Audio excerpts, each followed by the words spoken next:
Am dus o bătălie grea cu acești. Mă gândeam la ceva mai mult, dacă tu atât. Deci merge mai bine porumbul cumpărat de pe piață. Așa am observat până acum. La porumbul de o gradă n-am mișcat nimic, nu mișcă deloc. La asta tot la fel, așa ușor, țac, țac, țac. Și când, bum, direct la fund. Deci e un clip reușit, mă bucur pentru asta. Am venit pregătit cu suc, cu de toate, știam că o să fie zi bună la pescuit. Ia trage. Poate putea să scot unul pe cameră. Bum.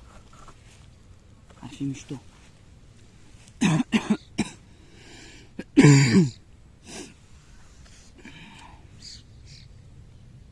Am scos două bucăți. Ia să se bag și la asta. Că la asta nu prea mișcă, observ. Nu mișcă deloc. Ar fi cazul să bag și la asta. De la de cumpărat, că ăla de casă deloc. Ați văzut și voi. V-am explicat cum stă treaba. Suntem frați. M-au rupt țânțarii. M-au rupt țânțarii. Stau cu geaca de fâși pe mine că nu mai pot de căldură. Mai pot de căldură, dar m-au rupt țânțarii. N-am ce să fac.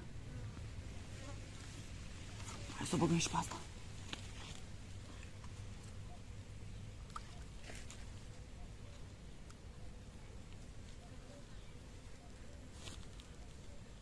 Nu, prea aproape.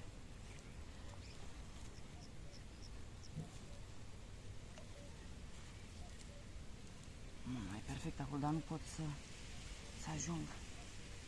Acolo pe pația, pe la malță, undeva. Are pălăria aia, înțelegeți? Are pălăria asta mare și da, a perfect acolo. Perfect. Hai să înceapă partida de pescuit la crab. Ce-mi place când prind pește. Revenim. Nu cred. Trage la undița aia la care n-a tras deloc când aveam porumbul de casă, să zic așa. Porumb de casă versus porumb de la magazin. Din acela conservă. Uite că trage. Hai că nu se știe. O înțepa și o vrunul ar fi mișto. Să vedeți drillul mișto la țară. Da, m-au zăpăcit în țară, ca idee.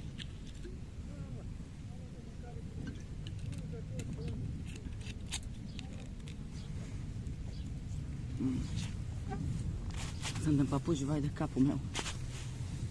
Dar m-au rupt țânțarii. Trage.